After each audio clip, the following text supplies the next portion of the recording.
အိတ်ထိန်မမှန်ခြင်းကြောင့်ဖြစ်လာနိုင်တဲ့ဆိုးကျိုးဆယ်ချက်လူတစ်ယောက်အတွက်အိတ်ဆက်ခြင်းဟာခန္ဓာကိုယ်နဲ့ကျန်းမာရေးကိုပြန်လည်အားဖြည့်ပေးတဲ့အရေးကြီးဆုံးအရာတစ်ခုဖြစ်ပါတယ်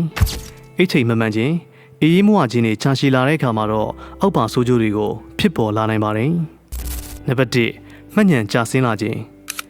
အေးအေးမွားရင်အုံနောက်ကကောင်းစွာအနားမယူနိုင်ဘဲနဲ့မှတ်မိနိုင်စွမ်းတွေလျော့နေလာပါတယ်နံပါတ်2အာယုံစူးစိုက်မှုလျော့နေလာခြင်းအလုပ်လုပ်တဲ့အခါဖြစ်စေစာလေ့လာရမှာဖြစ်စေအာယုံမတည်နိုင်ဘဲနဲ့အမှားများပိုဖြစ်လာနိုင်ပါတယ်နံပါတ်3စိတ်တူလွယ်ခြင်းနဲ့စိတ်ဖိစီးမှုများခြင်းအိတ်ထိတ်မမှန်သူတွေမှာစိတ်ခံစားချက်မတည်ငြိမ်ဘဲနဲ့စိတ်တူခြင်းစိတ်ပင်ပန်းခြင်းများဖြစ်တတ်ပါတယ်နံပါတ်4ကိုယ်ခံအားကျဆင်းခြင်း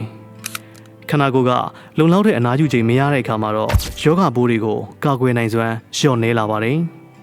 နံပါတ်5နှလုံးယောဂဖြစ်နိုင်ခြင်းမြင့်မားလာခြင်းအေးရေးမွားခြင်းကသွေးပေါင်တက်ခြင်းနဲ့နှလုံးသွေးကြောဆိုင်ရာယောဂများဖြစ်နိုင်ခြင်းကိုတိုးစေပါတယ်နံပါတ်6ကိုယ်အလေးချိန်တိုးလာခြင်းအိတ်ချိန်မမှန်ရင်အစားစားခြင်းစိတ်ကိုထိန်းချုပ်တဲ့ဟော်မုန်းတွေကလည်းမညီမျှတော့ဘဲနဲ့အဝလွန်လွယ်လာပါတယ်နံပါတ်9စီးကြိုယောဂဖြစ်နိုင်ခြင်းတိုးလာခြင်းအေးရေးမွားခြင်းကြောင့်သွေးတွင်းမှာရှိတဲ့တရားဓာတ်ကိုထိန်းညှိနိုင်စွမ်းတွေလျော့နေလာနိုင်ပါတယ်နံပါတ်10အသားရည်ပျက်စီးလာခြင်း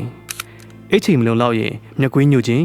အသားရည်ခြောက်သွေ့ခြင်းနဲ့အရွယ်မတိုင်ခင်မှာအိုမင်းလိုမျိုးတွေဖြစ်လာနိုင်ပါတယ်နံပါတ်9နေ့စဉ်ပင်ပန်းနွမ်းနေခြင်းခန္ဓာကိုယ်ဟာအားရင်မပြည့်ဘဲနဲ့နေ့စဉ်အလုပ်များကိုစွမ်းအင်နည်းနည်းနဲ့သာလှုပ်ဆောင်နေရတတ်ပါတယ်နံပါတ်10စိတ်ကြယောဂဖြစ်နိုင်ခြင်းများလာခြင်းအိတ်ချိန်မမှန်မှုကြာရှည်လာရင်တော့စိတ်တက်ကြခြင်းစိတ်ဖိစီးမှုများခြင်းတွေဖြစ်လာနိုင်ခြင်းရှိပါတယ်ဟုတ်ပါတယ်ကျန်းမာတဲ့ဘဝတစ်ခုကိုရရှိဖို့အတွက်အစာကောင်းကောင်းစားခြင်းသာမကဘဲနဲ့အိတ်ချိန်မှန်ကန်စွာအိတ်ဆက်နိုင်ဖို့လည်းအရန်ကိုအရေးကြီးပါတယ်ဒီနေ့မှာ9နာရီကနေ10နာရီထိအိတ်ဆက်ပေးခြင်းကခန္ဓာကိုယ်နဲ့စိတ်ကျန်းမာရေးအတွက်အကောင်းဆုံးဖြစ်ပါတယ်ဟုတ်ကဲ့ပါကျွန်တော်အခုဝေမျှပေးတာကတော့အိတ်ချိန်မမှန်ခြင်းကြောင့်ဖြစ်လာနိုင်တဲ့ဆိုးကျိုးဆယ်ချက်ပဲဖြစ်ပါတယ်ဒီဗီဒီယိုလေးကအကျိုးရှိတယ်ဆိုရင်တော့ like share subscribe လည်းလုပ်သွားပေးပါအောင်ခင်ဗျာနောက်ထပ်ဗီဒီယိုတွေမှာဘယ်လိုကျမ်းမာရေးဘူးတူတာနဲ့ပြန်လာမလဲဆိုတာစောင့်မျှော်ကြည့်ရှုအားပေးကြပါအောင်လို့ပြောကြရင်းနဲ့အခုဗီဒီယိုလေးကနေနှုတ်ဆက်လိုက်ပါရစေဗျာ